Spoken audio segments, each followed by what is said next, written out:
Welcome, I'm Barry Kibrick, and today we're going to try to put an end to crony capitalism and governmental corruption. In part one of my conversation with F.H. Buckley, the distinguished law professor, about his book, The Republic of Virtue, we discussed why distrust in our nation's government is so prevalent. And now in part two, we examine the possible ways we can fix the issues and regain at least some of that trust back.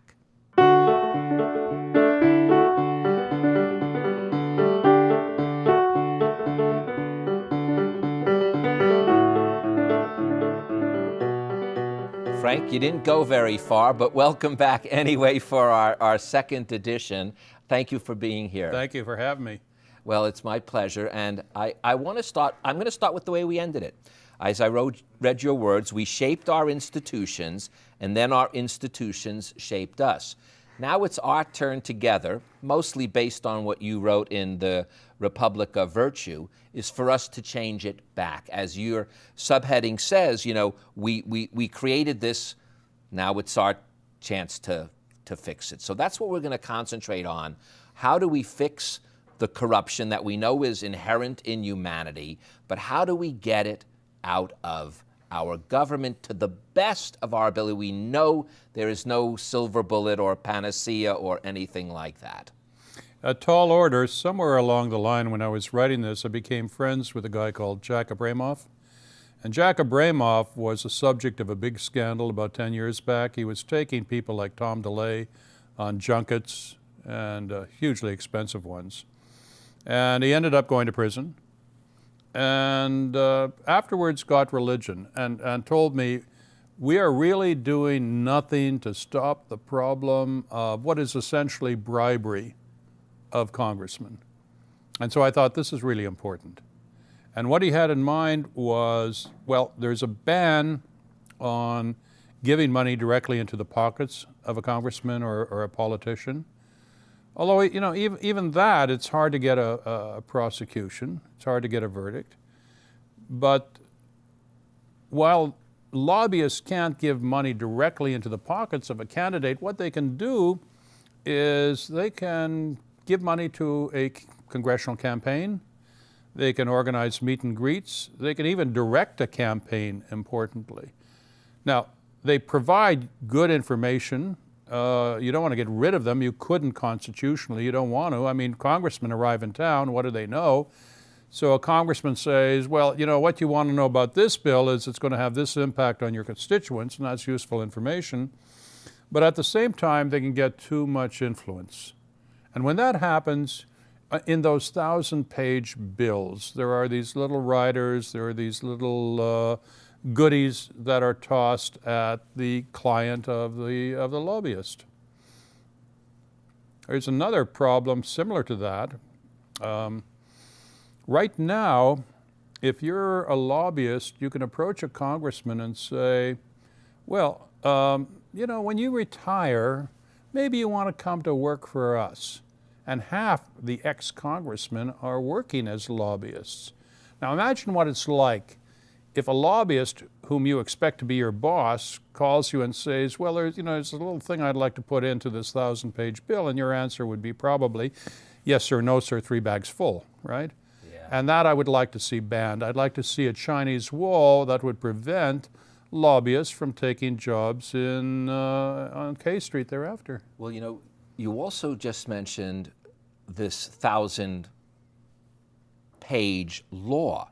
That in itself, let's go back, you mentioned this even earlier, when with the legal and the lawyers and making of these bills this way, what's all about that? The entire Constitution is this thick, and these bills are thousands, 2,000s of pages long. Right. There's no way the citizenry, no matter how informed they want to be, can possibly decipher that. The congressmen don't know. What was that classic line? You will know it after we pass it. Right. You know, nobody seems to know what's going in there. There seems to be a place right there that we can begin to put a stop to that somehow. Remember, lobbyists originally were supposed to be the people, not organized groups. You were supposed to be able to lobby your congressman or your senator and get redress, get answers directly from them. No one can do that now. Right. Lobbyists include things like the NAACP, they include the NRA, they include people composed of ordinary citizens who want a political change. But that's about 3%. The other 97% are people who are hired by industry groups, and that's how you get those 1,000-page bills. And when that happens, golly, I mean, you know, as was said, you have to pass it to see what's in it, and even then you won't see what's in it. I'll give you one example. The Medicare bill in Canada is 12 pages long, and it's bilingual. Okay. Obamacare was 1,000 pages. So now, let's go right off. Let's use that as an example right now, because this part is the solutions. So what can we, the citizens, begin to do to stop that? What can we do? Like you said, you can't stop the lobbyists, but we have to control it. What are some of the things? One of them I know you mentioned even about the anonymity is an important. We'll get into that in a second. If that's part of this answer, that's fine too. But we're the citizens. We see this happening. We must put an end to it. Let's begin. Well, before we get there, that 1,000-page Obamacare bill also spawned about 20,000 pages of regulations, where all the meat is. And how do you do anything about it? Well, maybe you don't, because what we're talking about now is a constitutional battle between Congress and the presidency. The more that Congress micromanages with a 1,000-page bill, the more it's asserting its power as against the executive, which otherwise could do things it wanted. So we set up that kind of battle between the branches, and in the end, you know, like a boomerang, it reared back and hit the heads of those who launched it as an anti-corruption covenant. So is the devil in the details, or is the devil the details? The devil is the details. But it's, you know, it's not all bad stuff, but it's the opposite of transparent. And there are always inevitably these little sweetheart deals which seem to have no explanation whatsoever and hard to justify. But they never rise to the consciousness of people where you can point out there's a problem. And then that's just part of it. That's the stuff that gets added in.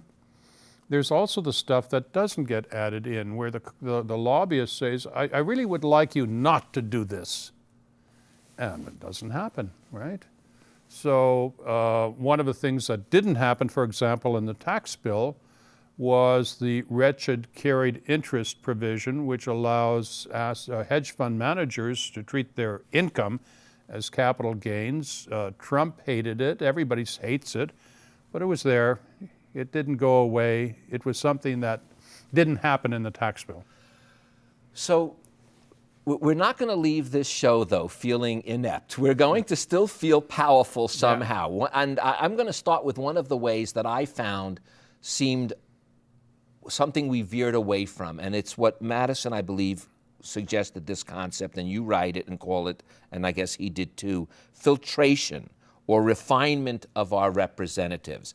There was a sort of, at the very beginning, a way that even our elected officials got filtered.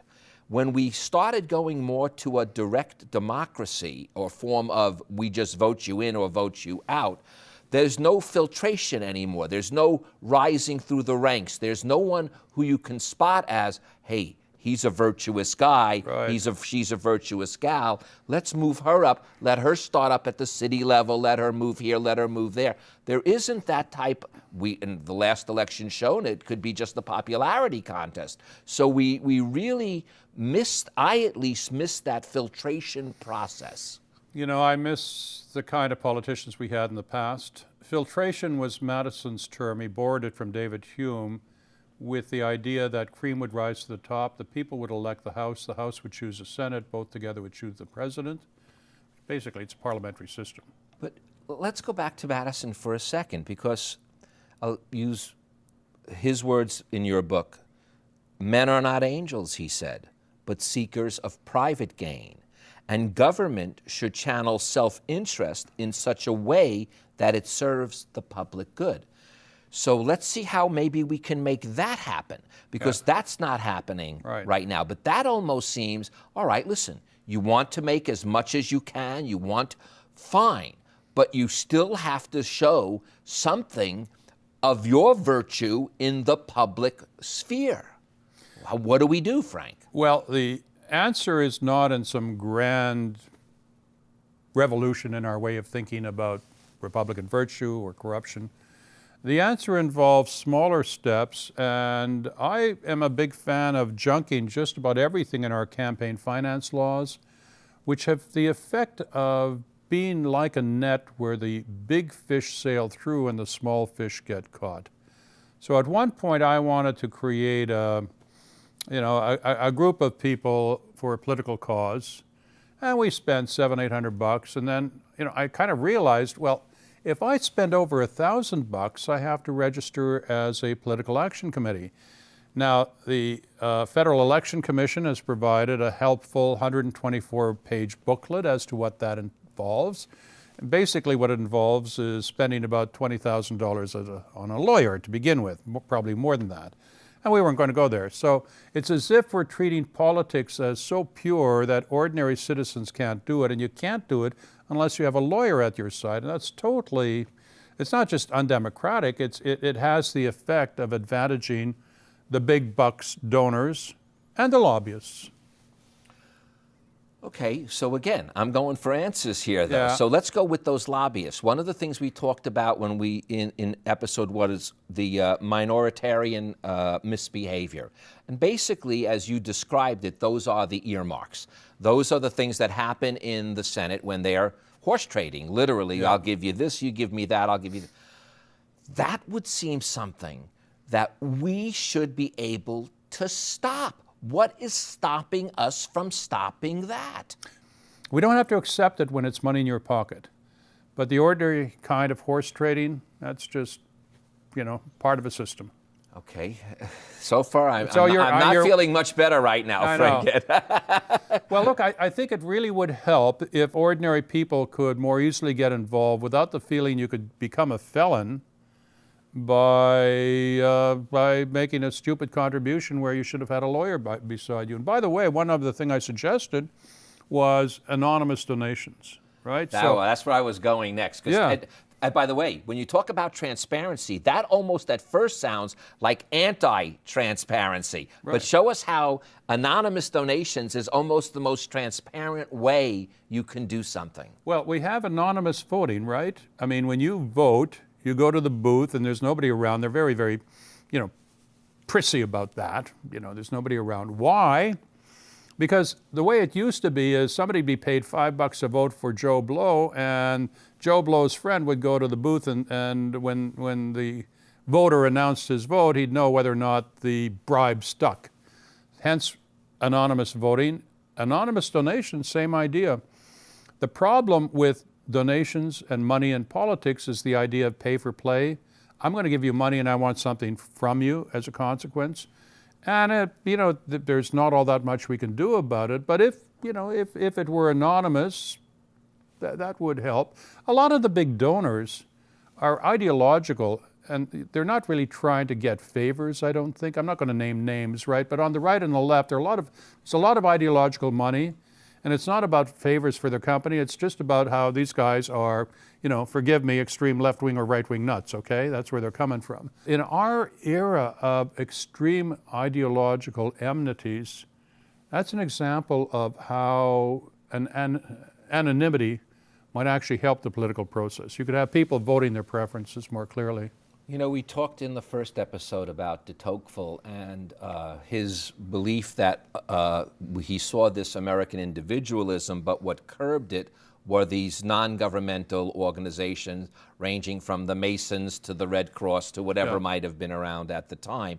Now we see a great decline in that. You even mentioned Bowling Alone, I think, a book that noted that as well. But at the same time, it seems almost that technology, in a way, can create communities. I was thinking about this when you were coming on, and I said, because if we're not going to be able to create these, Knights of Pythias or these organizations that used to exist that helped people in need. Maybe there is some sort of internet way that we can connect, that we can do something without being trolled later by people. I'm just trying to think of anything that we can do. You're absolutely right, but at the same time, the internet creates revenge mobs of people who want to, identify people who did the wrong thing politically and, hold them up. People lose their jobs as a consequence. This used to be the sort of thing that the village gossip would do. But the village gossip would kind of forget about things, whereas the internet never forgets. So you get a stupid comment made and, 10 years later, it's still there. You can't get rid of it. So there's no forgiveness. Okay, so we're still not coming to answers yet, but we're going to. We're going to get there. One of the things you mentioned in the what I'll call the answer part was bifurcated political parties divided into national and local levels, which makes the national parties weaker than the more unified parties in parliamentary systems. So you didn't say that we need to go to the parliamentary system. We can't. But you're showing us a way there if we sort of step back and make the local level more powerful or more influential. Or maybe the other thing is nationalize our politics. That would involve a president taking control of a party and exerting greater power as to who gets to run or not. I mean, that in the parliamentary system, if your member of parliament is a jerk, he's going to get bounced. He or she will get bounced by the prime minister. So there's that kind of policing. But, we're not going to be able to go there, right? I mean, we might like it, but... Well, hold on, though. You do say, though, in the book that originally the way the framers did set it up was almost like a parliamentary system in a weird sense, because the states did vote for the senators then the governors, and then the governors chose the senators, and the senators chose. So there was this. It is in the Constitution that it can be that way. And if it was amended, which I don't believe it really, well, it was amended once with the popular vote, but maybe there's another, the amendment system may be the only way that we can do something, and yet that we've made that so difficult as well. And in answer to your question, I said, look, the real problem is we've nullified the voices of ordinary people, and we've empowered the people with big bucks behind them. And all of the things I suggested are ways of trying to cure that imbalance. Anonymous donations would help the little guy. And restrictions on lobbyists would have the effect of weakening the hold of interest groups over our politics. This is, this is amongst the people in the countries in the world an extraordinarily successful country. So all I'm suggesting are essentially tweaks. Now, I did have one other thing to talk about, which is federalism. And there, well, first of all, you have less corruption when states have more power. Why? Because if you don't like Illinois, right, you can get on a Greyhound bus and move, or get on a bus in Louisiana and go to Texas. But you can't escape corruption at the national level, right? So that's part of the problem. But in one respect, the federal government should have more power. And that's with respect to the games that trial lawyers play in sticking it to out-of-state defendants. And I came up, with the assistance of a friend, some model legislation on this, but let me tell you the story because it just blew me away. The story is, back in 1964, the 3 civil rights workers were murdered, Cheney, Schwerner, Goodwin, and it was covered up by the entire state police, by the state courts, and that's why the feds got involved. Thurgood Marshall, John Doerr, they went down and they brought it before a federal court, and they said to the jury, the reason why we're here is if you want justice ultimately in a case involving an out-of-state party, you've got to go to a federal court. Now, here's what I found fascinating. The same people behind all of that later became the people behind the trial lawyers. And you know what? It was the same thing. What the trial lawyers did, I mean, the MO is, we got this private club here in Mississippi. and we don't talk to outsiders. And we like to stick it to people from out of state. And they did that with the 3 murdered civil rights workers, which gave us, by the way, the '64 Civil Rights Act. And they subsequently did it with sticking it to out-of-state defendants. Now, I mentioned before the idea that if a lobbyist can offer a job to a congressman, then Congress becomes a farm team for K Street. And that's exactly what happened when Dickie Scruggs, the trial lawyer, went to jail. One of his associates went to a judge and said, you know, when you retire, maybe you want to join our firm of counsel. And the judge in question was an honest person and said, I think I'm being bribed. And he wondered, what should I do? And he was told, you have to go to the feds. And he went to the feds, and Dickie Scruggs went to jail.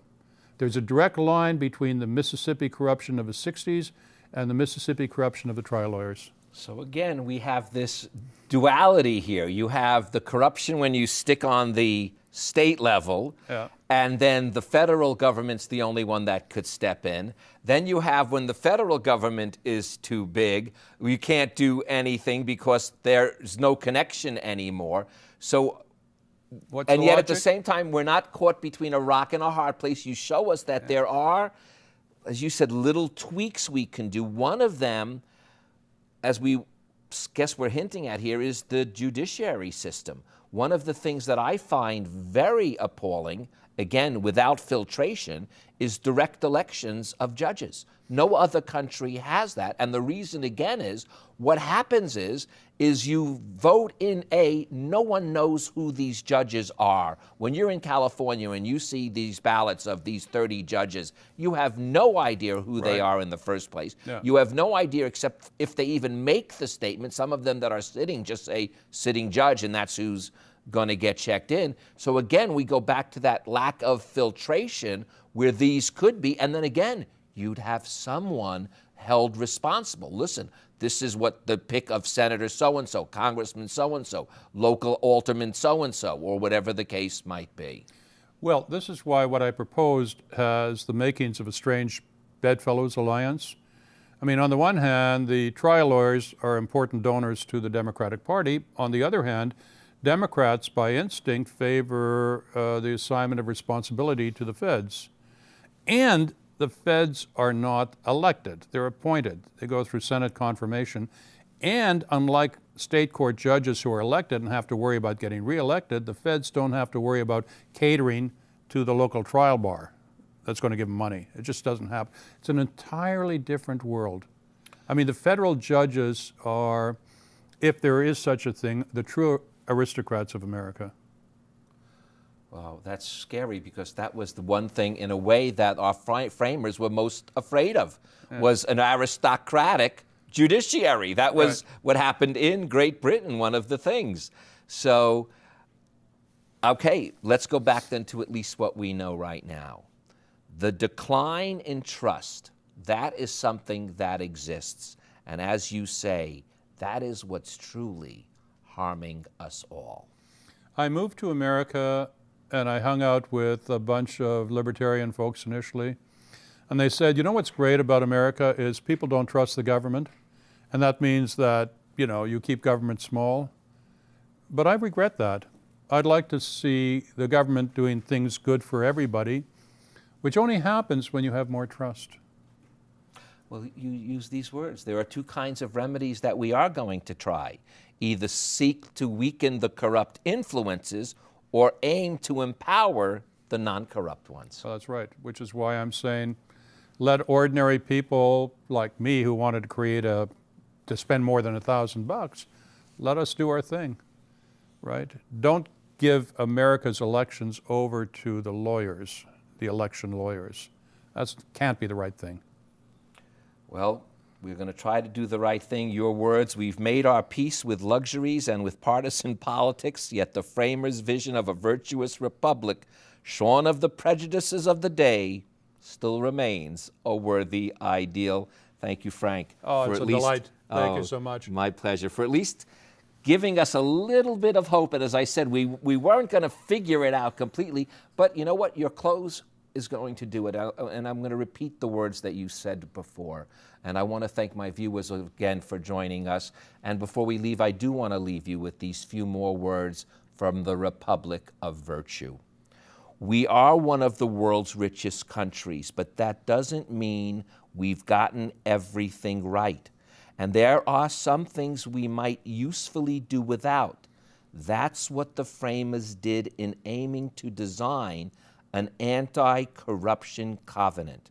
And the best way we can do, and what we can do best, is to keep tinkering with the machinery of government they gave us. That's what we must do. I'm Barry Kibrick, and tinker we must. For between what we've gotten right and what we've gotten wrong is the answer to a government we, the people, really do control. Thank you so much. Thank you again. My pleasure, buddy. To connect with Barry, like him on Facebook and follow him on Twitter @Barry Kibrick.